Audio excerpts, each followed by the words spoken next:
按下这个按钮，你将穿越异界，并且2个职业2选1，冒险家或者地下城领主。喜欢作死的冒险家热衷于挑战各种高难度秘境，以追求宝藏为快乐；而阴险狡诈的地下城领主则制造各种秘境来吸引冒险家。只要冒险家在秘境死亡，就能爆出灵魂晶石，而灵魂晶石是建设地下城的重要资源。但你惊奇地发现，这里大部分领主只会造迷宫，只有极少数的领主能觉醒与众不同的灵海，可受限于数量，也难打造出丰富的游戏内容。而你穿越过来，发现自己的灵感之海极其庞大，融合了前世各种热门游戏以及动漫电影。简单来说，你的素材比普通领主强1万倍。这对冒险家将会是个降维打击。随着你选择领主职业后，一个面板出现眼前，觉醒的第一个灵感结晶，正是前世爆火的末日丧尸题材游戏《求生之路》。激活结晶后，无数素材出现眼前，怪物素材、普通丧尸、爆炸者丧尸等；场地素材、都市街区、公园、火车站等；道具素材、冷兵器、热武器。你并没有100%复刻原作，因为设计场景和投放怪物都需要耗费精神力。你目前5点精神力，只能先打造出基本框架。场景就用都市街区，总面积大约100平方千米，相当于一个小规模城镇。普通丧尸的投放不需要精神力，你直接塞了几十万个进去。丧心病狂的你甚至只做了单人生存模式，是时候给单纯的冒险家们来一点丧尸狂潮的震撼。开始营业。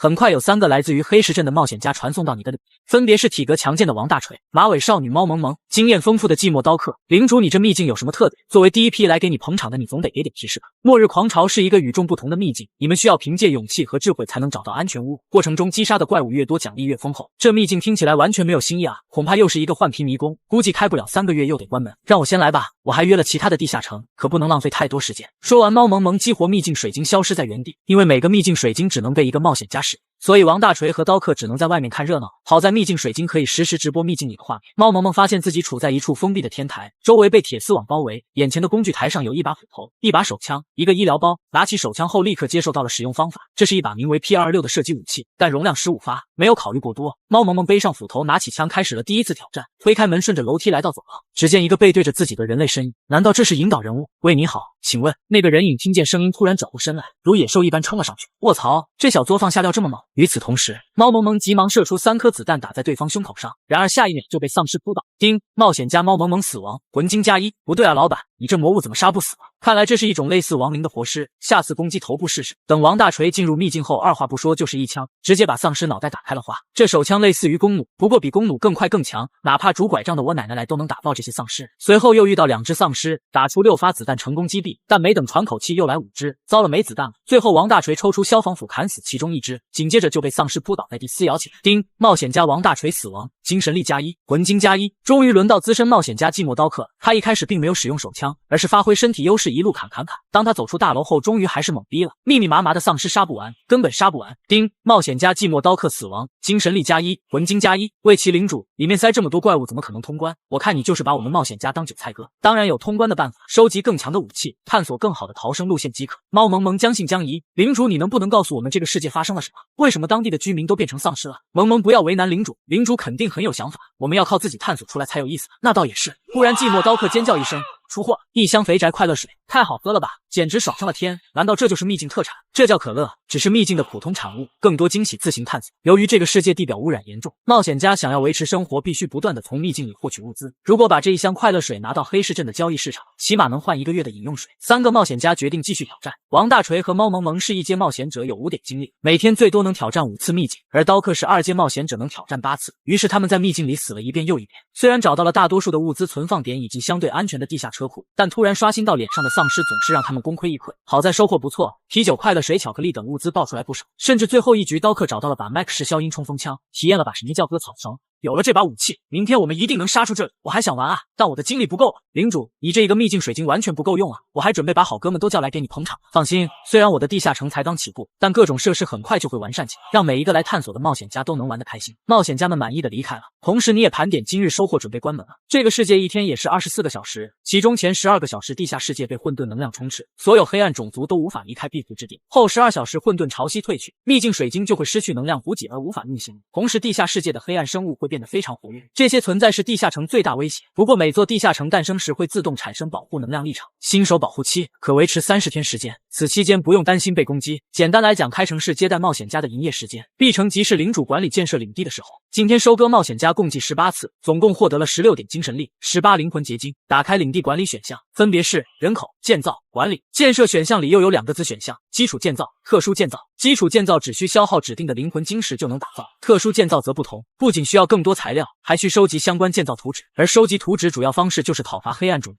当然也可以从交易之中获取。现在秘境水晶太少，每次只能让一个冒险家进入秘境，你直接消耗15枚灵魂晶石建造3个，这样地下城可以同时容纳4个冒险家挑战，明天收入必然能翻数倍。随后你又打开了领主聊天群，这里1000个人都是新人领主，家人们谁懂啊？今天一个冒险家都没来，这可怎么办？请有经验的大佬教我如何才能骗冒险家上门。我把秘境打造过于简单，每天都被冒险家通关，这帮杀千刀的蝗虫太狠，我都快被他们榨干了。长期收图纸、精魂、秘晶、各种材料，有货的大佬私聊。领主交流区是获取情报的重要地方，因为你的奇迹之城还没建造交易大厅，不能参与领地贸易，但窥探领主们聊天还是可以打发时间的。领主与冒险家是2个群体，冒险家生活在地表世界，而领主来自地底世界。与此同时，黑石镇冒险家论坛突然火了一篇评测文章。大家好，我是萌新冒险家黑石锤王，今天为大家带来奇迹之城全新推出的末日狂潮测试体验。领主以顶尖的灵感素材以及设计水平，为我们创造出了一个画风奇特的末日世界，无论是建筑、设施、服装、交通工具都与众不同，让人感觉这是一个真实世界。秘境资源产出方面也不会让人失望，可乐、啤酒、火腿肠、巧克力、方便面应有尽有，而且产出概率相当高。但王大锤并非有名冒险家，目前还没有引起很大的反响，而吹的实在是太过于天花乱坠，看起来有水军广告的嫌疑。你看了看时间，混沌潮汐再次降临，可以开门营业了，该准备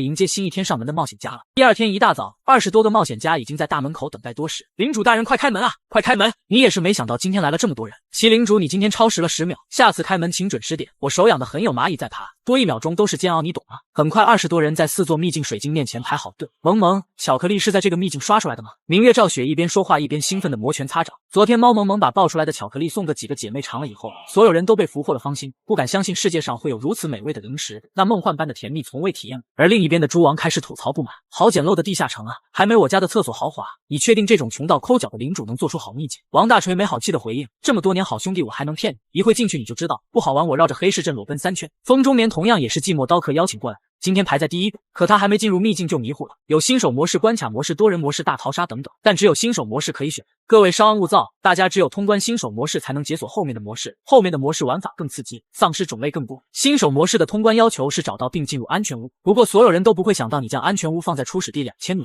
而昨天的冒险家都没能离开初始地500米，今天成功通关的希望也不大，看来又能狠狠收割一波韭菜。风中年进入末日狂潮后马上就被震惊了，从没见过代入感这么强的秘境，无论是各种交通工具、广告招牌还是建筑公路，无不给人一种强烈的生活气息，不难看出这个世界不久前还充满了热闹与繁华。数种枪械武器的设计独具匠心，数量庞大疯狂的丧尸，血肉横飞的击杀坏人，绝对是从未有过的全新体验。丁，冒险家风中年死亡，精神力+1。丁，冒险家猫萌萌死亡，精神力+1，灵魂晶石+1。所有冒险家冲入末日狂潮秘境中，开始今日的狂欢。虽然被丧尸咬到怀疑人生，不过产出了不少资源。风中眠，各位，我收秘境资源，每件至少5魂砂。明月照雪，收可乐和巧克力，每一瓶10魂砂。想卖的抓紧时间了，丰厚的回报让人心动。这帮精力耗尽的冒险家更舍不得离开奇迹之城。我心里好难受，好想继续砍丧尸啊，哪怕看人玩也行啊，可我们都玩不了怎么办？于是所有人开始疯狂摇人。不久之后，又一批冒险家赶了过来。锤子老猪，这么急叫我过来干什么？不知道爸爸在排队秘境吗？二狗子，从现在开始，请你忘了那些浪费生命的垃圾秘境。黑市镇最新最刺激的秘境就在这里，快上秘境！我要看打丧尸，我要看血流成河。你想过今天来的人很多，但没想过这么多，加起来都快有50多个冒险家了。丁，冒险家孤狼从狂潮秘境中获取丧尸精魂，你的精神力减1。没想到会这么快就有人爆出精魂了，无论对领主还是对冒险家，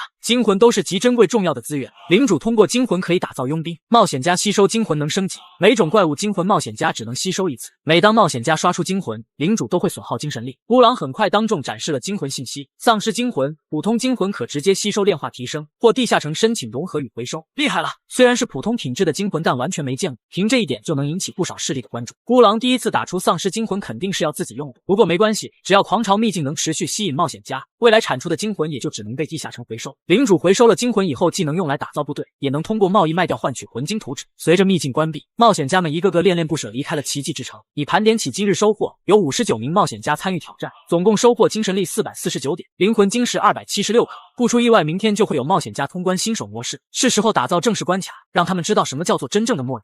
你消耗300精神力投入坦克3只，女巫5只，其他各型特殊感染者30只，又花费80魂晶新增16个秘境水晶。翌日奇迹城开城了，首批进城的玩家高达85人，冒险家涌入秘境大厅，立刻开始了挑战。他们轻车熟路收集各种武器，大杀特杀。虽然一批批的倒下，但探索距离却在拉长，500米、1000米、1500米。终于，寂寞刀客看到一扇醒目的红色安全门，他手持一把 M16步枪，背着2把 Max 10冲锋枪，从一群丧尸中杀出，一路躲闪，连滚带爬，最后一个滑铲险之又险，从丧尸当下滑入安全门。当丧尸扑上来的刹那，安全门正好关闭。恭喜冒险家寂寞刀客通关了末日狂潮秘境新手模式，获得丧尸惊魂+1、冰镇啤酒+1。众冒险家激动的荒飞起来。寂寞刀客也是感到成就感满满，毕竟是第一个通关奇迹城秘境的冒险家，这份荣誉比奖励本身更重要。麒麟主，我是不是可以挑战其他模式了？当然，关卡模式、多人模式更有难度，欢迎挑战。其实寂寞刀客对多人模式更感兴趣，然而其他人都还没通过新手关。众冒险家怂恿之下，寂寞刀客决定先进入单人模式尝尝鲜。虽然丧尸数量有所增加，但与新手模式没有本质区别。领主终究太年轻了，还是不能抱有不切实际的过高期待。突然一转角贴脸遇到了一只庞然大物，300-400斤大胖子挡在面前，犹如肉山。卧槽，这是什么东西？下意识连射数枪，怪物身体像一个气球般被打爆。猛烈的冲击波后，胖子丧尸释放出大量恶臭的胆汁，同时附近丧尸都受到刺激，全部进入狂暴状态。刀客慌忙退入一个小房间，利用狭窄地形用冲锋枪防守。当弹药耗尽的时候，突然嗖一声，有一条长蛇缠住了脖子，刀客感到了强烈的窒息感和拉扯感，却根本无力翻开。他直接被拽出了房间，一只脸部半边肿瘤覆盖，长着一张巨嘴的狰狞丧尸出现在前方。冒险家寂寞刀客死亡，其他围观冒险家久久不能平静。随后这股震惊转变为狂喜，不到3小时，先后4个冒险家通关新手模式，人数终于齐了。关卡模式开整！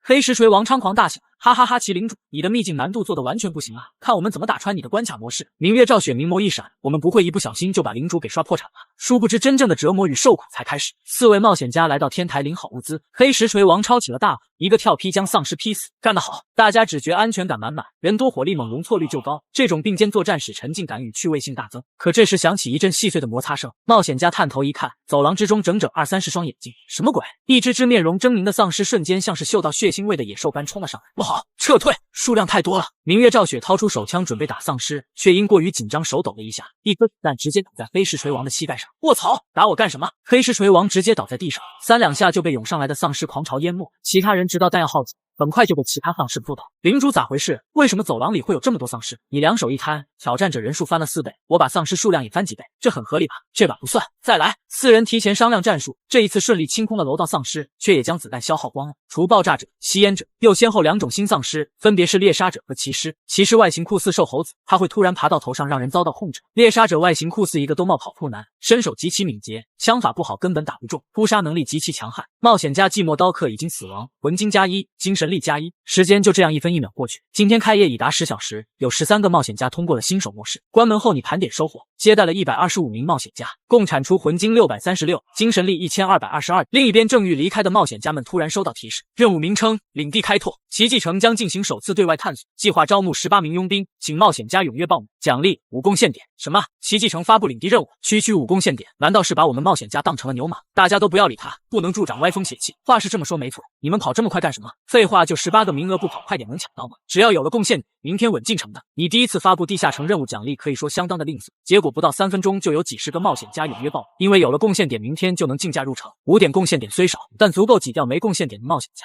最终靠抽签方式选出了18名冒险家，这批冒险家将在领地的佣兵营地转化成佣兵，从而成为奇迹城的临时兵种。等到混沌潮汐退去以后，可成为奇迹城探索外界的战斗路，而这将是领地对外界的首次探索。你现在有18个丧尸惊魂，最多能招募18个冒险家临时工。地下城正规部队一般分2种，第一种是通过消耗惊魂直接召唤对应怪物，优点是随时召唤只拿打，缺点是维持起来费用很高。第二种是契约冒险家，但冒险家只能绑定一座地下城，想获得他们的完全忠诚并不容易，你毫不犹豫选择了第二种。虽然是临时工，但日用日抛非常方便。你正在转化佣兵，本次转化需消耗丧尸惊魂18，精神力90，灵魂晶石90。5分钟后，冒险家操控的丧尸走出了地下城。与此同时，你也通过面板打开一个俯视图，就在奇迹城不远处有一个黑暗种族盘踞的小型村落，而这就是本次的目标。黑石锤王全力完成任务，否则被领主发现摸鱼，下次可就不会再选用我。风中眠，地下城的生存环境险恶，必受黑暗种族势力威胁，每年有太多优秀地下城被黑暗领主摧毁，其他垃圾地下城没就没了。但这种事不能发生在奇迹城。明月照雪，这种难得一见的宝藏地下城，要做到可持续性的竭泽而渔，唯有如此才能从领主身上榨出更多好东西。猫萌萌同意，我们才不是为领主卖命，这都是为我们自己的利益。然而话还没说完，一阵猝不及防的箭雨便迎面袭来，好在防爆丧尸有头盔和护甲防御，无一人阵亡。什么人竟敢射我？冒险家迅速锁定了袭击者，是一群矮小丑陋的灰地精。冒险家立刻一拥而上，凭借人数优势展开激烈的围殴。恶心的黑暗种都给老娘死！虽然冒险家们战斗欲望爆表，下手十分凶残，但还是有一只灰地精逃走，追上去，否则一旦去通风报信，奇迹城有暴露的危险。冒险家沿着足迹追踪很久后，发现一座小型营地，其中有10几座草屋，30几只成年灰地精。营地附近还有2座种植园，一座种植着浆果灌木，一座生长着草药。灰地精不擅长种植，正在田间劳作的是一种看起来更像是矮小的侏儒人，同样是常见的地下世界种族，只不过并没有受到黑暗气息侵蚀，是一种天性善良、服从性很高的中立种。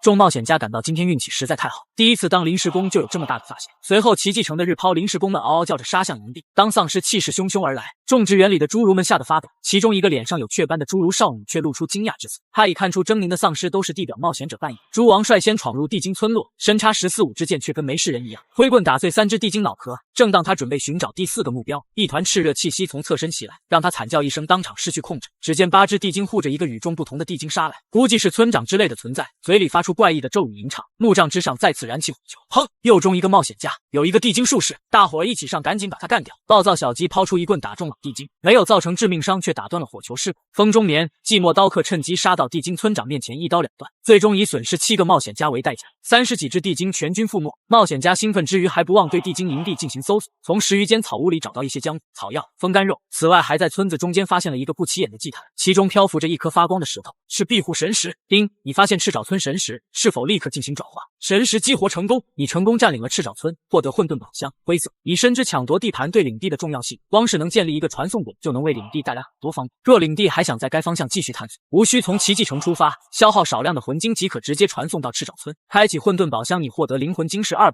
和一个神秘图纸。交易大厅需要消耗100魂晶、50精神力、30份一阶材料精华，其他资源没问题，目前就差材料精华。你开启了传送，从奇迹城降临赤沼村。冒险家已打扫完战场，30几具灰地精尸体被堆到一起，此外还有15名被抓起来的侏儒族。麒麟主怎么样？没让你失望吧？随着你回收了精魂后，冒险家也解除了佣兵状态，他们暂时无法在地下城获益，所以会被自动传送到地。丁，15名侏儒族人祈求庇护，同时向您臣服效忠，是否接受？你目光扫过眼前15名侏儒子民，果然躲在这里。其实雀斑少女是这片混沌大陆最后的木精灵王末羽，因为圣树城被黑龙王入侵摧毁，所以被迫出逃，东躲西藏。此刻将自己转化成侏儒族也是为了隐藏身份，这是游戏里唯一前期就有概率招募的顶级资质隐藏人。随后你命令侏儒们将地精的装备都给扒下来回收52件灰色装备，给领地带来87份一阶材料精华。有了这笔材料，建造交易大厅不在话下。此外还收获24枚红血果、30株蓝月草，这些都是赤沼村种植园的特产。灵田是一种宝贵的资源，能从混沌潮汐中汲取能量，滋养农作物快速生长。赤沼村每10天就能产出50颗红血浆果、20株蓝月草。红血果能快速愈合伤口，而蓝月草则是一种能快速恢复体力。获得赤沼村这种地盘，对新人地下城领主来说绝对是梦幻开局。你把13个侏儒留在赤沼村继续种田，选出2个带回主城，男的叫阿诺，有一定修炼天赋，未来有机会培养成领地的战力。阿雅就是伪装成侏儒的精灵少女南西利亚。返回主城之后，你给2人分配工作，阿诺负责打杂跑腿，阿雅则在大厅接待冒险家。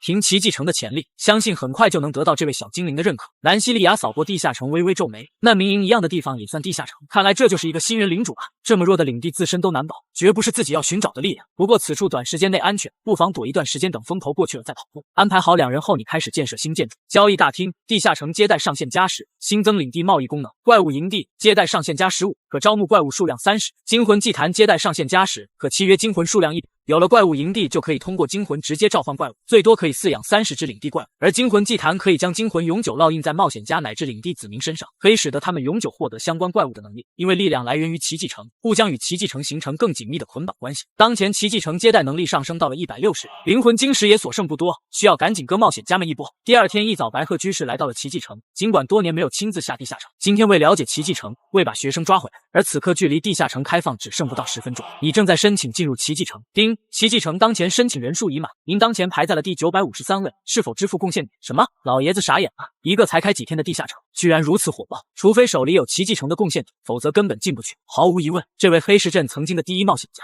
今天被一座新地下城拒之门外。与此同时，南希利亚在大厅里扫地，扫把都快要挥出残影了。算了，不生气，这个可怜人还不知道领地未来会面临怎样悲惨的命运。永夜之森充斥了大大小小的事物，而幽暗山谷只是永夜大森林边缘不起眼的角落。何况幽暗山谷的领主血猴也是有几把刷子，手下黑暗种地精将近3000个，永夜龙王更是永夜大森林1000年来最可怕的黑暗种魔王。只有强大背后势力扶持的地下城才有可能与之对抗。此刻为领主努力工作，全当是报答他的收留之恩。兰西利亚这么想着，本就快要挥出残影的扫把又加快了3分。这时大厅正门被推开，高矮胖瘦上百人闯入，兰西利亚被撞得东倒西歪，原地转圈。这不我们昨天绑回来的侏儒吗？这么快就上班了？猫萌萌看到南西利亚后，拿出巧克力塞进他嘴里，来，这是给你的一点小补偿。南西利亚本能抗拒投喂，可当甜蜜的味道不由瞪圆双眼，居然这么美味好吃。当前只有20个秘境水晶，其他冒险家只能排队围观。暴躁小鸡孤狼蛛王猫萌萌组队开始秘境挑战，他们搜刮物资，迅速武装自己，20分钟就补充了足够多的弹药。这波很顺利啊！就在冒险家们有所松懈的时候，一条长蛇从旁边房间破窗而出，猫萌萌措手不及，被锁喉，从窗户直接拖入了房间，而房间里立刻传来丧尸的嗜血的吼叫。千钧一发之际，暴躁小鸡拿起霰弹枪对墙壁就是一枪，结果出乎意料，刚好打穿墙壁，爆掉了吸烟者丧尸的头。猫萌萌恢复自由后，扣动冲锋枪扳机，一梭子子弹扫过去，当场将附近围上来的几只丧尸全部打倒。蛛王和孤狼破门而入，射杀其他丧尸，但没高兴多久，一头特殊丧尸就出现在走廊尽头，右手粗大无比，左手严重萎缩，然而奔跑速度却快得出奇，根本来不及反应。冲锋者抓起猫萌萌撞在墙上，脑壳破裂，当场死亡。其他人赶紧开枪射击，然冲锋者皮糙肉厚，子弹打在身上根本没用，他顶着子弹冲锋发起一个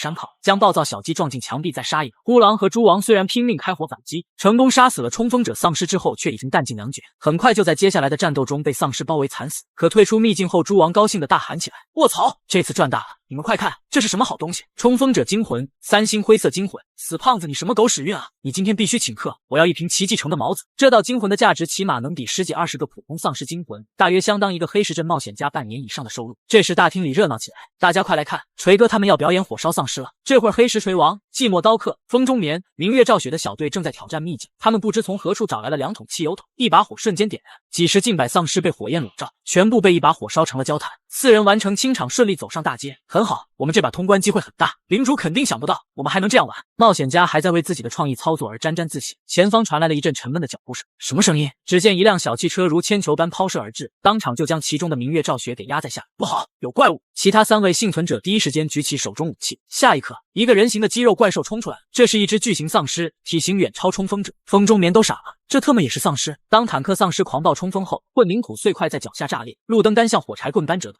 即使是子弹打在身上也阻挡不了分毫。没有任何悬念，坦克近身一拳一个小朋友，先打死寂寞刀客和风中眠，又抓起企图逃跑的黑石锤王，一只手握住一条腿，当众表演了一次大撕活人。团灭！挑战失败，黑石锤王吸完一根华子才缓过来。领主，这到底是个啥玩意儿？风中眠安抚道，虽然很阴间，但换一个角度想想，这怪物至少是5星怪物，若能得到一个惊魂就发财。另一边，你喜滋滋地刷着面板，今天足足有160名冒险家，必然是一轮大丰收。坦克丧尸夸张的体型，也让这些冒险家有挑战大 boss 的感觉。寂寞刀客等人商量好作战计划后，再次组队出发。黑石锤王亲自引出坦克丧尸，4人轮流开火，且战且退，没有与坦克硬碰硬，而是将坦克丧尸引入了预设的陷阱。这堆放了很多易燃物，外加精心搜刮的3个油桶。当坦克靠近的瞬间，明月照雪打爆了油桶，刹那间坦克被烈火覆盖，当场发出痛苦哀嚎，但火焰的伤害并不致命。坦克面对疯狂袭来的金属风暴，用双臂护住头部进行抵挡，然后抓起2辆汽车向冒险家砸去。黑石锤王立刻奋不顾身地推开风中眠，自己却被砸中身体，当场重伤。随后坦克丧尸怒吼着一把将黑石锤王抓起，只见手撕活人惨剧就要再次重演。而黑石锤王这次没有慌，傻大个，你中计了，瞧瞧这个！黑石锤王握着已经点燃的土制炸药，当场对坦克进行一发贴脸爆破。轰！黑石锤王英勇阵亡，坦克本就重伤的身体更摇摇欲坠，为小黑报仇。3人借此机会换上新的弹夹，一通疯狂猛攻。终于，坦克丧尸饱经蹂躏之后轰然倒下。外面直播观战的一众冒险家，先是陷入短暂的寂静，随后欢呼声响彻大厅。麒领主，我想这大块头一定就是您麾下的王牌大将了吧？哈哈哈！不得不承认他是有2把刷子，只是难不倒我们冒险家。秘境首杀惊魂爆率特别高，待会儿要是惊魂爆出来了，怕是要损失有点惨重哦。这帮家伙真是怪欠揍的。但这才到哪，本领主的秘境可没有这么简单。老子回头就把加特林追踪者巨病毒完全体给丢进来，让这帮乡巴佬知道这世界到底有多么险恶。另一边，三人打败坦克丧尸后，来到一个不曾探索过的商场搜刮物资。奇怪，这里为什么这么安静，而且一只丧尸都没有？风中眠、寂寞刀客也满脸狐疑。按照末日狂潮秘境的风格，不仅到处都分布丧尸，还会不定时随机刷新，不太可能出现这样的真空区域。三人都已经在此探索了10几分钟，竟是一只丧尸影子都没看到。风中眠皱着眉，等等，你们仔细听听，那里貌似有女人的哭声，难道有幸存者？那哭泣的声音似乎在由远及近，缓慢的靠近。怕什么啊？坦克都打赢了，我不信还有比他更恐怖的怪物。是啊，没啥好怕的，莽过去就完事了。三人小心翼翼接近之时，一个披头散发、衣衫褴褛的身影从角落走出，双手掩面不停啜泣。哪怕冒险家就在附近，也没有发起攻击的打算。冒险家从没遇到过这种情况，小心，随时做好开火准备。明月照雪一手拿着冲锋枪，一手拿着手电筒慢慢靠近。你好。女人被照射到的瞬间，声音极其尖锐刺耳。当女巫丧尸猛地抬头，双眼绽放射人红光，仿佛一只地狱爬出来的恶鬼，一瞬就来了众人面前，也跟利爪刺破心脏，直接秒杀。明月照雪瞪大眼，难以置信，他甚至连扣动扳机的机会都没有。风中眠寂寞刀客慌忙开火射击，但女巫移动速度快到产生残影，哪怕最顶级的枪手也很难锁定移动轨迹。风中眠被利爪扫过，一颗脑袋直接从脖子上掉下来。寂寞刀客见此情形想后退，却也来不及。女巫丧尸比猎杀者更快更凶残，瞬间将其扑倒在地，10根利爪疯狂切割，1、2秒内就变成了一堆碎肉。从惊动女巫再到被屠杀，前后不到5秒钟。不久之后，几名冒险家退出秘境。领主，这到底是什么？咱以后能整点阳间的活吗？女巫丧尸是与坦克丧尸同级的魔物，某些方面甚至比坦克更恐怖，是你们自己太轻敌了。众人面面相觑，原来他真还有货，这是不怪领主，我们确实大意了。女巫虽然恐怖，但这怪物的攻击欲望很低。当恐惧过去之后，冒险家们再次激动起来。奇迹城有2种5星怪物，这个发现若是传开，城门槛都会被踏崩吧。让他们更震惊的事情出现了。明月照雪大叫一声，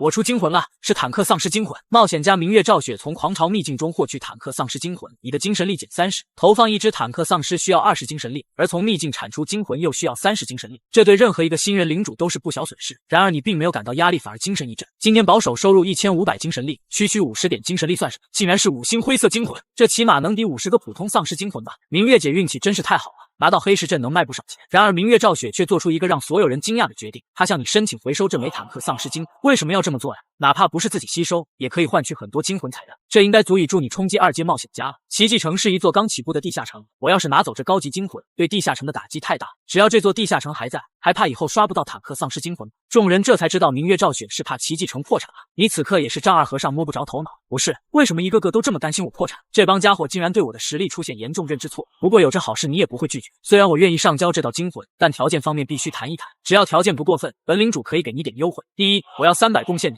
其中150分给我的3名队友，毕竟这次战斗他们出力不小。你点点头，贡献点只是数字而已，你想发多少就发多少。第二，我看到领地已经建造惊魂祭坛，所以我要申请成为奇迹城的第一个契约冒险家。这个条件太出乎人们预料了。明月姐，这么重要的事，如此决定会不会太草率了？是啊，老院长知道要如何解释，我相信我自己的选择。大家都知道明月照雪的爷爷是白鹤居士，尽管他才刚满18岁，本命惊魂融合度却已经达到70%，而他此刻选择放弃全部修为。一旦契约成功，他就与奇迹城深度绑定。假如这座地下城要是被摧毁，他会失去所有力量。这位冒险家小姐非常有魄力，本领主没有理由拒绝这个要求。第三，我想契约女巫丧尸惊魂，未来如果领主大人有女巫惊魂，要第一时间为我进行契约。交易达成，你回收了坦克丧尸惊魂。160名冒险家只花了7小时就把所有精力耗光，所以你打算提前收摊。今日末日狂潮挑战人次1024次，精神力产出2112，灵魂晶石产出845，普通丧尸惊魂产出185，总支出300精神力，加上昨天剩余精神力，以目前精神力为1957，当前手里魂金共计1179，是时候打造更多关卡，尤其是塞入一些生化危机灵感结晶里的素材，什么暴君追踪者、巨生物之类的都搞里头，让乡巴佬冒险家好好长长见识。今天怎么回事？开城时间还剩近半，大家就把精力全都用光了啊！根本没玩够，我还想砍丧尸，哪怕看别人玩也行。这帮家伙已对奇迹城严重成瘾，片刻不玩都浑身难受。无处发泄的冒险家们最后纷纷将牢骚对准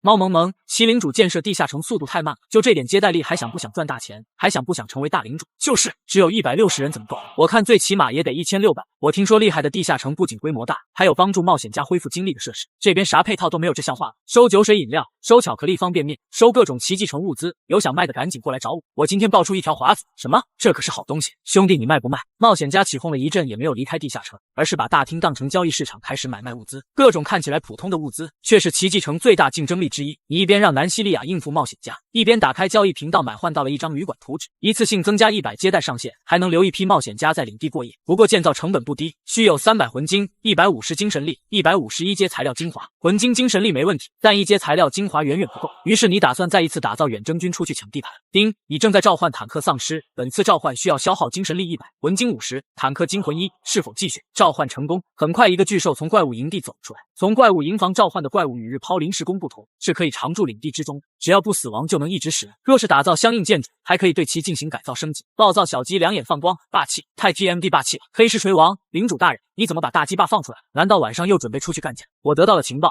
在赤沼村不远处有一个地精矿山，本领主计划将其拿下。这支坦克将是这场战斗的主力。另外，我还需要招募27名佣兵，欢迎大家报名参加，为领地贡献一份力量。任务名称：佣兵行动。任务内容：奇迹城计划招募27名佣兵，其中25只普通丧尸，1名猎杀者，1名吸烟者。任务奖励：5贡献。幽暗山谷是黑暗种地精统治，老巢距离奇迹城大约60里，最起码有1万战斗力。你这点兵马肯定没法威胁幽暗城，但可以先从幽暗城掌握的据点下手。赤沼村就是其中之一。赤沼村再往西北方向走6、7里，是一个叫做红岩山矿场的地方，此乃幽暗城重要据点之一，也是通往幽暗城的必经之路。若能将矿山抢夺了，打造冒险家旅馆完全不在话下。夜晚当混沌潮汐退去后，大部队便开始纷纷传送到赤沼村。乌狼抽中了猎杀者丧尸，羊毛战士抽中了吸烟者，你则在领地里远程操控着坦克，大家一起上干死这帮黑暗种。趁着地精还没来得及拉响营地警报，冒险家们便蜂拥而上，当场打死5个地精战士。虽然一些地精战士掏出短弩奋力抵挡，但防爆丧尸护甲太高，没什么卵。不到5分钟，外围的地精战士便被干掉七七八八，剩下几十个扛着铁镐的地精矿工，情况也没好到哪去。此时，一个手持狼牙棒的强壮地精突然杀出，不好，是地精勇士，大家不要与他硬碰硬！地精勇士怒吼着冲入人群，正要将该死的入侵者脑袋打爆，谁料一块巨石从天而降，随后一个巨大身影狂暴地撞开营地大门，战车般冲入了战场，挡路地精全被掀飞。坦克狂暴抓起地精勇士猛地一抛，瞬间撞塌了一间地精石屋，漂亮，不愧是5星怪物，哪怕比起精英怪也差不了多少。明月照雪，2天就打下了2个据点，压住奇迹城果然是正确的选择。冒险家赶紧搜刮物资，100件完好的灰色装备，此外还发现了一大堆火铜矿石，以及营地里储备的酒水、肉类在内的生活物资。最后找到了庇护神石，你成功占领了红岩山营地，获得混沌宝箱灰色1，你开启了混沌宝箱灰色，获得灵魂晶石加400，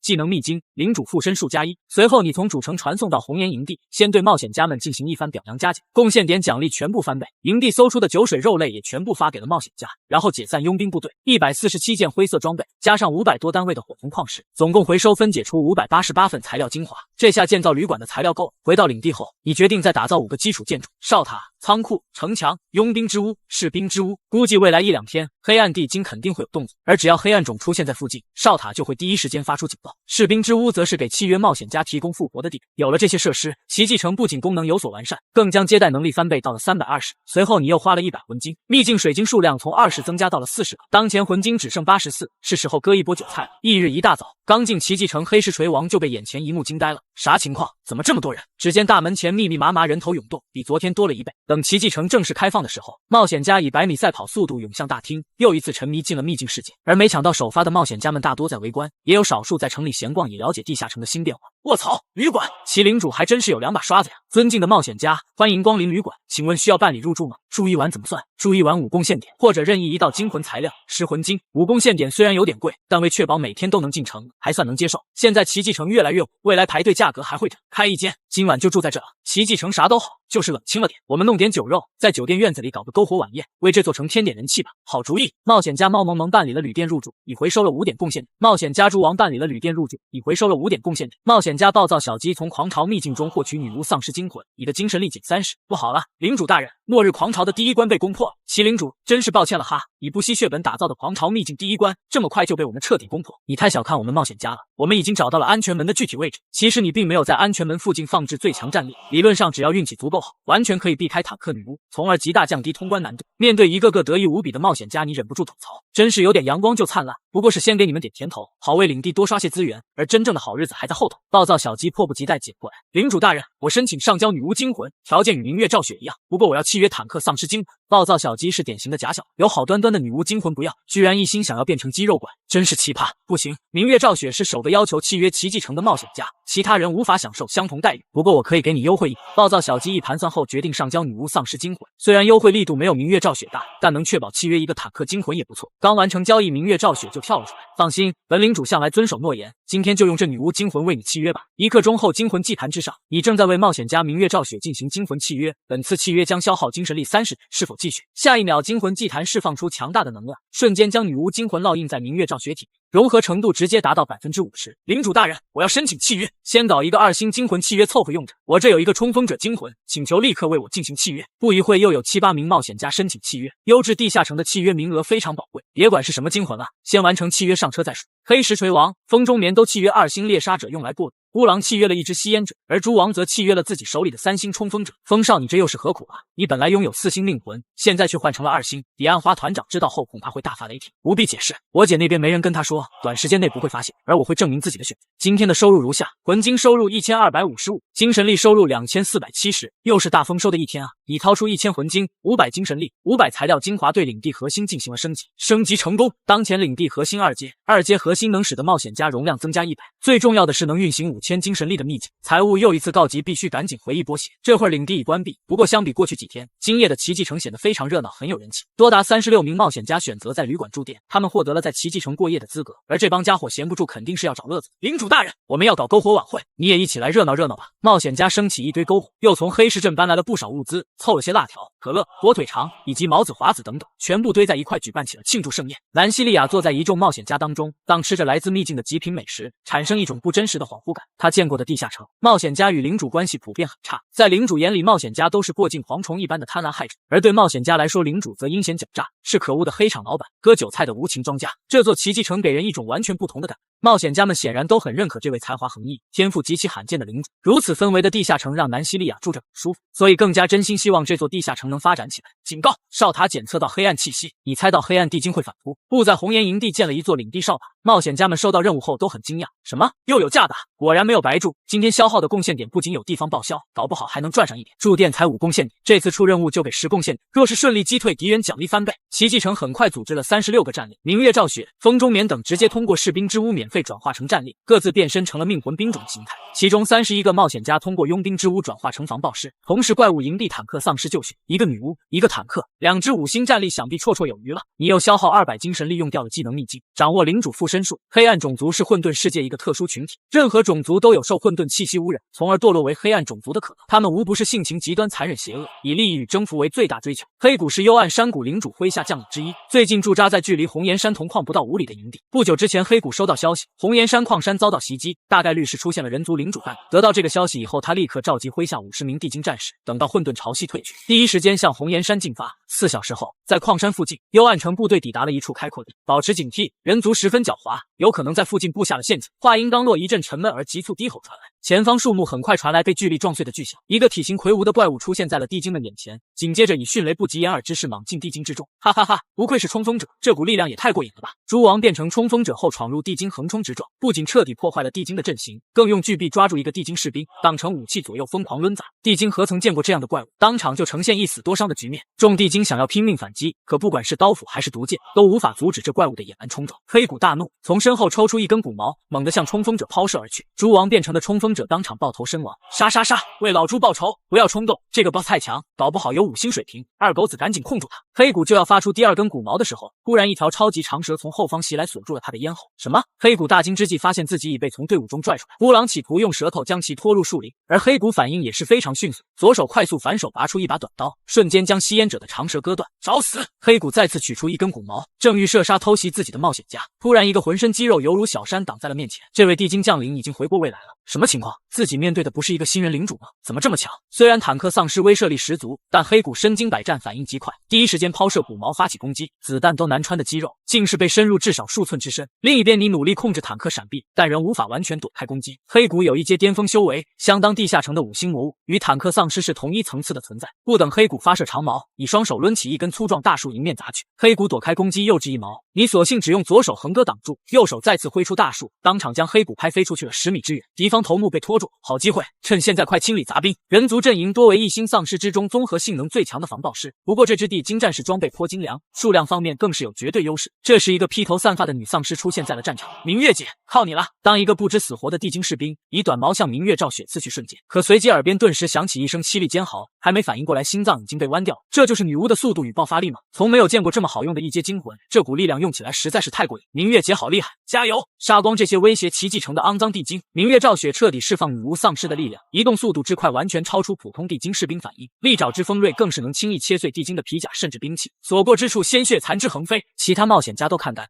太强了，这就是5星魔物的含金量。女巫高攻高敏低防，对付地精这种生物实在是再合适不过。有了这么个超级 DPS 输出，冒险家很快就在战斗中取得了优势。不到5分钟，地精士兵被屠杀一空，明月赵雪一人就杀了近20个，而死在他手里的大多都是支离破碎、死无全尸，绝对是今天最佳 MVP。黑谷此刻头毛耗尽，受伤不轻，当面对奇迹城的魔怪包围，目光之中透出深深的绝望与难以置信。不可能，一个尚未满月的地下城，怎么会有如此规模和强度的部队？2个5星打1个5星，黑谷不过勉强坚持了数个回合，就被女巫丧尸之爪刺穿心脏，赢了。感觉黑暗种不过如此，不是黑暗种太弱，而是我们太强了。此役消耗普通丧尸18个，虽然代价不低，但一口气干掉50个黑暗种士兵，其中甚至包括一个5星战力，这样的战损比已是堪称大胜。反正冒险家们对此结果非常满意，不过同时也感到了一丝隐忧。这个黑暗种地精只是领主麾下的一个头目，现在连他都有堪比5星实力，那黑暗城领主该有多强？而你对此威胁一点都不在意。2阶而已，狂潮秘境第2关已经开始投放精英2星 BOSS 喷火器追踪者，秘境第3关更是已经投放精英4星的 G3 完全体。区地精威胁不了奇迹城，就看冒险家什么时候能刷出怪物惊魂了。奇迹城的地下城庇护期还有20天吧，以其领主的天赋才华和能力，怎么可能干不过区一个地精领主？按照奇迹城的发展速度，20天以后保守估计最起码有几千人手，我们靠人堆也能堆死这个黑暗领主。一起努力，干翻黑暗主！接下来你率领冒险家杀到黑谷驻守的营地并且占领，你成功占领了黑谷营地，获得混沌宝箱灰色1。至此奇迹城已有赤爪村、红岩营地、黑谷营地3个据点，你开启了混沌宝箱魂金加400骨脂焚尸炉，1阶特殊建筑，建造条件300魂金、100精神力、100材料精魂。焚尸炉是常见却实用重要的设施，黑暗领地普遍都有复活能力，焚尸炉则可以克制黑暗种的复活，只要死亡时间不超过10小时，即可将尸体投入焚尸炉销毁，这能彻底摧毁他们的灵魂，还能回收一部分资源。冒险家还抓到25个侏儒杂役，全部都被你收编进领地，如此一来领地就有40个子民了。接下来打扫战场，你焚化了黑暗种尸体，魂金加1；你焚化了黑暗种尸体，魂金加5，最终产出124魂金，虽然不算太多，但聊胜于无，是一笔不错的长期收入来源。回收装备总计获得433份1阶材料精华。至此今天忙得差不多了，你开始为明天开门做准备。考虑到奇迹城接待量已经上升到了420，于是又花100魂金增加了20个秘境水晶。最神奇的是你在交易市场还买到了一张图纸，秘境商店1阶建筑，建造条件300魂金、100精神力、100材料精华，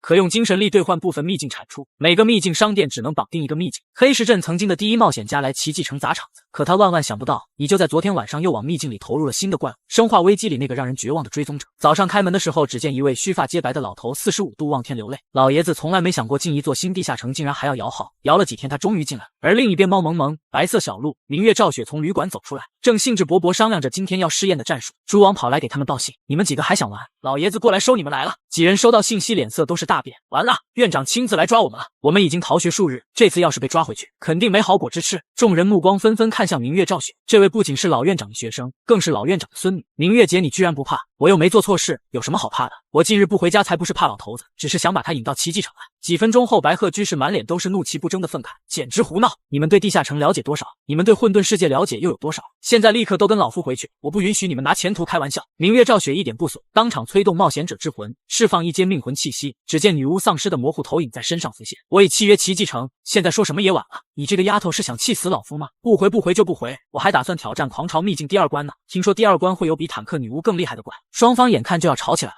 风中眠说：“老院长，请您看清楚，明月赵雪如今契约的可是5星精魂。”白鹤居士认出风中眠，竟然是那个女人的弟弟，难道你也？不错，晚辈也契约了奇迹城，而且为了能尽早契约，不惜放弃了天云城的4星魂，用一个2星灰魂过渡。疯了，都疯了不成？老爷子你来都来了，何不亲自测试一番？丑话说在前头，如果奇迹城的秘境不能让我感到满意，你们几个必须跟我回去，今后都不准再来了。白鹤居士第一时间进入秘境水晶，开启了对末日狂潮秘境的挑战。给我干哪来了？这真是在一个秘境里？奇迹城，那就让老夫看看你到底是什么水。白鹤居手持一把消防斧，神挡杀神，佛挡杀佛，斧光精准地切开了每一具丧尸的脑袋。太爽了！这种畅快感已经太久没有出现，这种割草屠戮的快感，即使是过去几十年冒险家生涯中也绝无仅有。这怪物虽弱，但是数量多。当然，白鹤居士毕竟是第一次挑战，当不慎引发了丧尸狂潮，最终还是付出一血，有点意思。白鹤居士也是上头了，当即开启了第2局挑战。这一次靠一把消防斧砍杀100-200头丧尸，最终找到被尸群包围的安全门。白鹤居士轻咳一声，太简单了点，怪物虽然多，但强度不够。院长，你打通的只是新人关卡，真正困难的还在后头等着你呢。贺老，我们组队一起挑战关卡模式如何？何须组队？这秘境不还有一个单人关卡模式吗？老夫就不参和你们年轻人的冒险了。使不得啊，这单人模式是大坑，少啰嗦。老夫挑战秘境时，你们这帮娃还没出生呢。单人关卡模式启动，确实有难度。当一只又一只特色鲜明、能力各异的怪物出现，白鹤居士彻底认可了这个秘境的潜力，真香。另一边，风中眠、明月、赵雪小队来到一座小型广场，发现广场停着一辆军用的装甲运输车，车后面有一个锁住的红色安全门。不会吧，这么快就要通关了？哈哈哈！领主怕不是要哭晕在厕所？猫萌萌靠近安全门看看到底怎么一回事，结果都还没来得及靠近，运输车里传来一道沉闷的撞击之声，砰！只是一下就使得车厢变形。小心，这车厢里估计有丧尸，而且可能是一头坦克。只见一个魁梧的身影踹开车厢后，一下跃出近10米远，瞬间来到了面前，让冒险家都愣住了。不是什么坦克丧尸，4名冒险家就同时开火。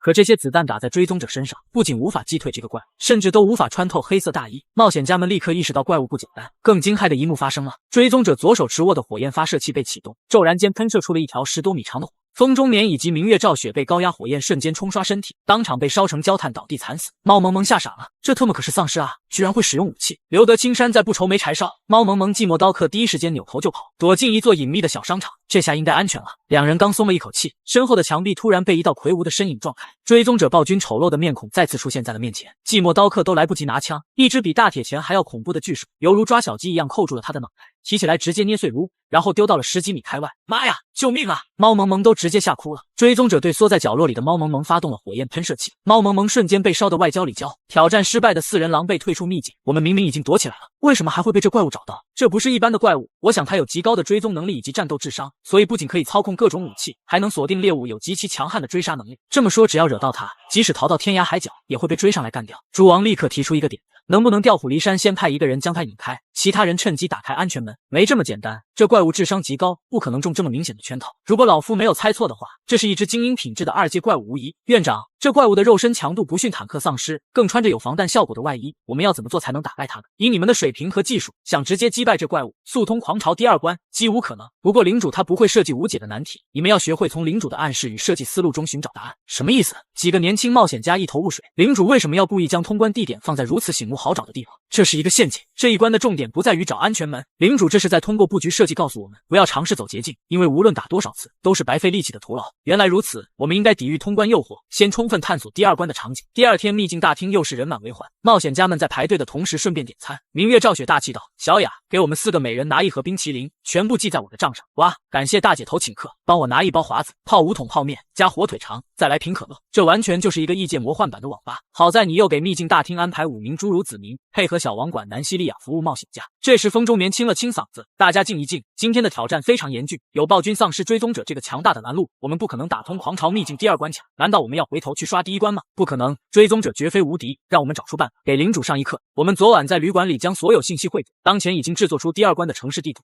标注出了所有尚未探索充分的区域。我建议精确分工，地毯式搜索，这样一来效率就高了。如果这座城市真隐藏着打败追踪者的办法，有这么多小队，一定可以在更短时间内找出来。冒险家们踊跃参与，因为追踪者丧尸是暴君丧尸一种，他们把今天的作战命名为弑君行动。风中眠担任行动总指挥，为各支小队制定具体的任务。很快有人找到了对付追踪者暴君的新武器，比如狙击步枪、机枪、电锯，但依然打不过追踪者暴，所以冒险家展开了更细致搜索。9支小队团灭数十次，终于有了重要发现。冒险家羊毛战士小队击败了一只女巫丧尸后，在附近找到了一个空投箱，箱里是一件巨大的武器，名为 M66 反坦克火箭筒，但只有1发炮弹。他特意找了一只坦克丧尸做实验，结果1发就将这大块头炸得稀巴烂。围观群众无不目瞪口呆，屌爆了，这简直就是神器！如果能把这样的武器拿出来，我们以后岂不是可以横着走？不过目前为止，狂潮秘境好像还没爆出过武器，也不知道这些厉害的东西能不能产出。这件事回头得问一问领主。又一支小队组建了起来，分别是寂寞刀客、风中眠、黑石锤王、暴躁小鸡。他们迅速收集了狙击枪、班用机枪以及燃烧瓶、补制炸药，然后一路杀到了获取火箭筒的地方。黑石锤王，哈哈哈，这次稳了。寂寞刀客说，火箭筒威力虽然巨大，但只有一发弹药，也就是说只有一次机会。这场备受瞩目的 BOSS 战即将开始，数百人都围在外面打气喝彩。当追踪者破门而出，风中眠、暴躁小鸡分别用步枪、轻机枪形成交叉火力进行压制。冒险家知道 BOSS 手中喷火器尽管威力巨大，可伤害范围最远15米，所以只要拉开足够远的距离，就不用担心被秒杀。风中眠、暴躁小鸡轮流开火，不断后撤。当退到一个十字路口，弹药刚好耗尽，追踪者一把火焰先将暴躁小鸡烧死了。黑石锤王猛地向追踪者的脑袋连开数枪骚扰。另一边，寂寞刀客肩扛式火箭筒距追踪者20几米开火，火焰与巨响当中，追踪者被炸得粉碎。当冒险家们纷纷开可乐庆祝的时候，几根触手从烟雾之中飞出，瞬间抓住风中眠大卸八块。此刻约束一被摧毁，追踪者正式进入第二形态，速度和力量比以前更快，眨眼间就来到寂寞刀客面前。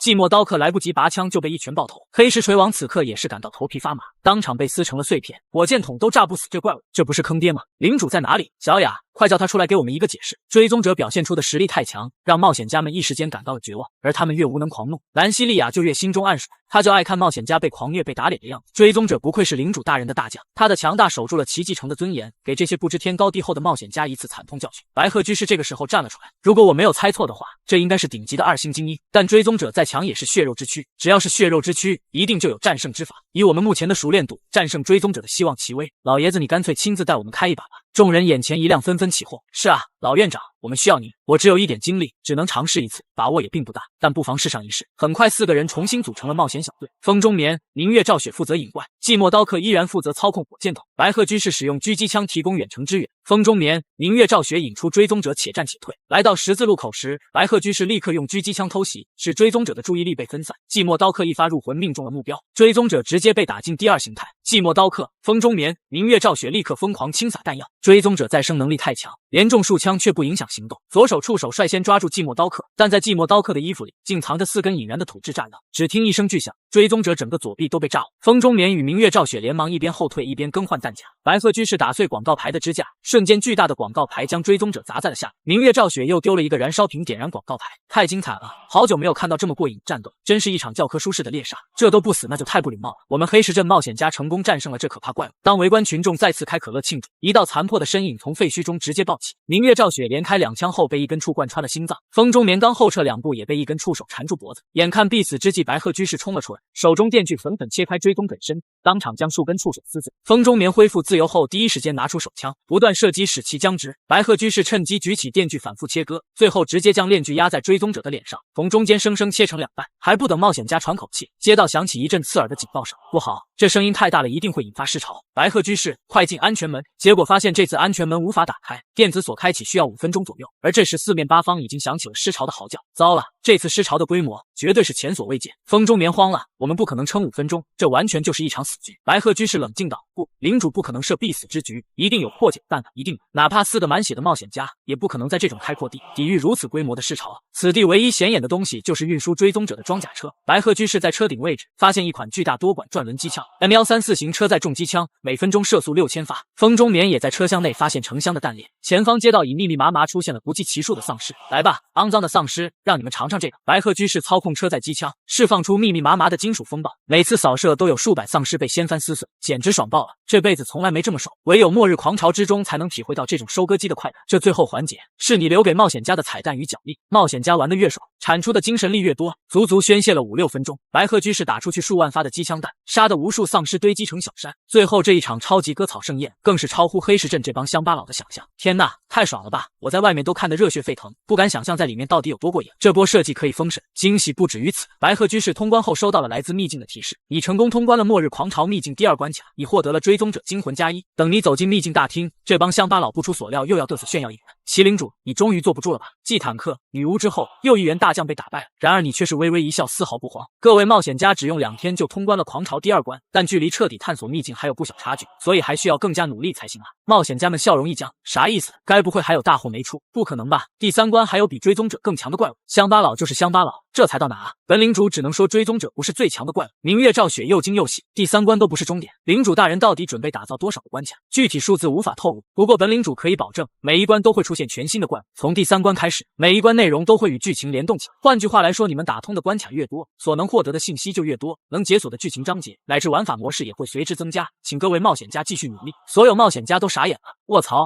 其领主的灵感之海难道是无底洞吗？怎么会有这么多素材？待会儿还要忽悠冒险家上交追踪者精魂，所以你这会儿也不介意再多说一点。本领主近期要将精力用于打造第二秘境的准备。冒险家兴趣果然直接拉满。领主大人，奇迹城的第二个秘境是什么样的？可否为我们提前透露一些信息？奇迹城的第二秘境乃至以后所有秘境不会出现丧尸类怪物。冒险家都是一愣，不打丧尸打什么？这不是奇迹城最大的特色所在吗？虽然奇迹城未来会创造很多秘境，但绝不会有元素重复的情况，每一个秘境都将风格迥异与众不同。本领主永不制作换皮秘境，你早一开始就想好了，每种类型的秘境只需要打造一个就够。比如末日狂潮就是专门融合生化丧尸类、射击生存类游戏的秘境，而武侠画风的秘境可以融合所有武侠素材，创造出一个充满江湖气的武宗大世界。老夫要申请回收这喷火追踪者精魂。老院长，为什么？这精魂是可遇而不可求的极品，这道精魂与我暂时无用，奇迹城一定比老夫更需要它。奇迹城真的太特别了，老夫只有2个条件：其一，我要成为奇迹城的契约冒险家，一接精魂就契约这个坦克精魂。黑石镇第一冒险家决定在奇迹城重修，这绝对是一个劲爆的大新闻。明月赵雪大喜，老爷子终于解开了当年的心结，奇迹城的潜力与吸引力让他找回了冒险的激情与热血。第二个要求，小雪突破2阶之时，奇迹城当优先为他提供2阶精魂，而作为首个上交2阶精魂的行为，你更是给予了1000贡献点作为奖励。喷火器追踪者到手，翌日奇迹城一开门，4人小队便正式开始攻略秘境第3关。白鹤居士一进去就傻眼了，安全屋有4把手枪、4个医药包，此外有2把冲锋枪、1把霰弹枪、1把突击步枪，外加多个弹夹、数百颗弹药。开局资源越是丰富，说明挑战难度越大。寂寞刀客推开门迅速观察，第3关场景并非都市街区，此处看起来是地下设施，有错综复杂的走廊。此时通道里突然布满了应急照明红光，警告：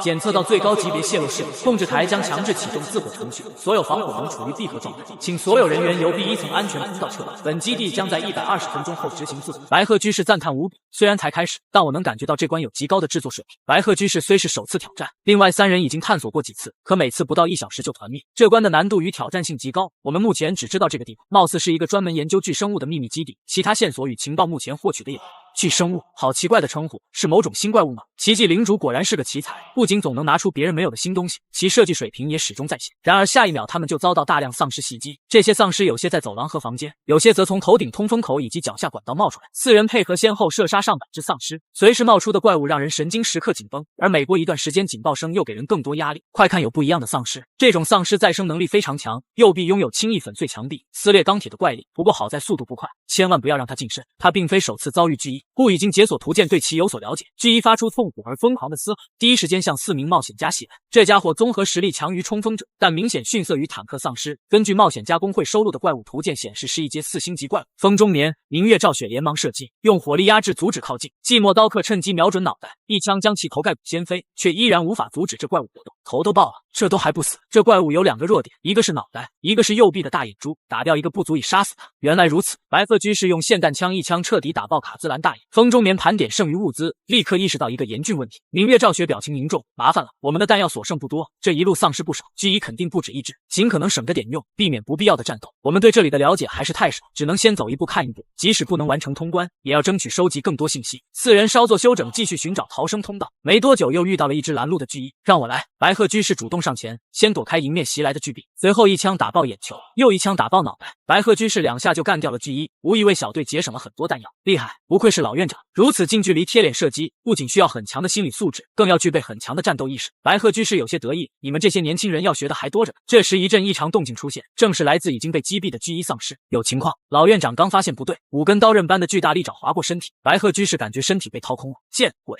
众人骇然发现被击毙的巨一死而复生了，还发生了诡异变化。这怪物右臂进一步膨胀为巨型爪状结构，长度已经超过2米，爪尖硬化形成金属质感。风中面，怎么会这样？前几次都没发生过这样的变化。与此同时，几人收到了一道提示，你解锁了怪物图鉴巨2生物。众人一阵头皮发麻。如果说巨一还有40-50人样，巨2已完全变异成了怪物。据怪物图鉴记载，巨2还是同等阶怪物中的佼佼者，他的巨爪足以一击撕裂暴君丧尸。寂寞刀客冲锋枪扫出一梭子弹，但这点攻击不可能构成威胁。下一秒，巨2冲撞将一面混凝土墙壁撞穿后，迅速转身用右臂抵挡袭来的子弹，顶着攻势又一次发起了猛冲，当场将寂寞刀客撞到墙上。而刀客死前从身上掏出一颗手雷，只是还没来得及拉开，利爪一扫，当场将其身体切开。明月赵雪用突击步枪对着巨2射出剩下的几颗风中眠一个快速滑铲来到旁边，捡起手雷拉开拉环。可是就在下一刹，5根巨爪急速袭来的贯穿了身体。风中眠最后将手雷塞到怪物身上，随后就听砰的一声巨响，2个身影同时被炸飞。寂寞刀客与G2同归于尽。外面的冒险家面面相觑，不敢想象会发生这种事。4个冒险家先后阵亡3人，目前只剩一个满脸懵逼的明月赵雪侥幸存活后打开怪物图鉴。G2生物2阶1星怪物。简介：巨病毒最恐怖之处就在于拥有近乎无限的进化变异能力，每次遭受重创都可能激活巨细胞的活性。G2生物形态正是由G1进化变异而来。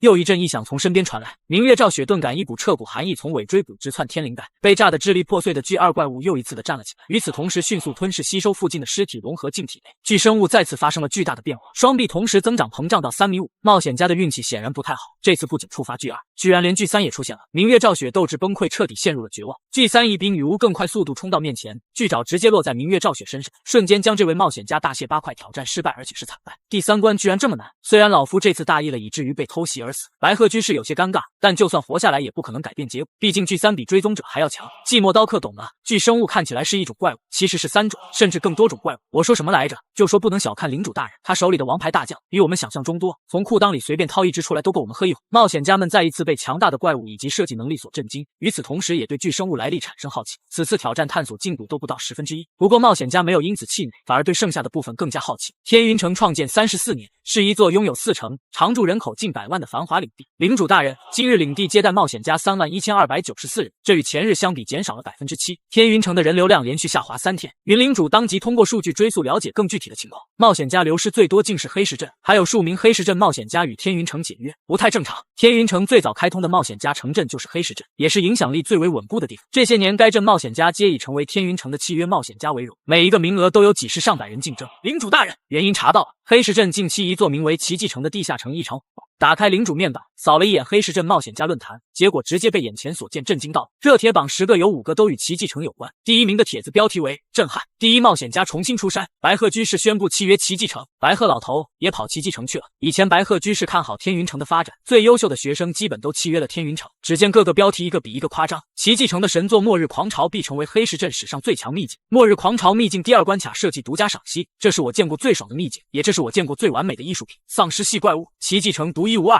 天才领主奇迹自成一派的怪物体系，炒疯了！奇迹城惊魂价格暴涨至同品质惊魂均价的3倍，大爆！奇迹城明日排队或将达到4、5千人，爆肝5万字。狂潮世界背景大猜想，冉天云见过不少红极一时的新领地，却也从来没有见过这样的画面。冒险家论坛里的每一个帖几乎都在对奇迹城大吹特吹，这场面过去何曾出现过？这么多年头一回，黑石镇当真迎来一位天才。若是如此，天云城必须早做准备。半小时后，领主召见4大冒险团的团长。彼岸花团长，你怎么说？老娘正要找上门算账。彼岸花看起来颇为生气，我家那个不成器的傻小，就是被奇迹城给拐走。奇迹城不简单，不要小看这座地下城，毕竟连白鹤居士现在都站在那边。如果我没记错的话，他应该是你们黑石镇的第一冒险家吧？彼岸花却甚是不屑，什么第一冒险家？那都是多少年前老掉牙的事，老娘无非是看他年纪大给几分面子吧。现在奇迹城很难进，不妨先派几个人去排队，想办法进入其中一探究竟。行，交给我，不出3天，查个明明白白。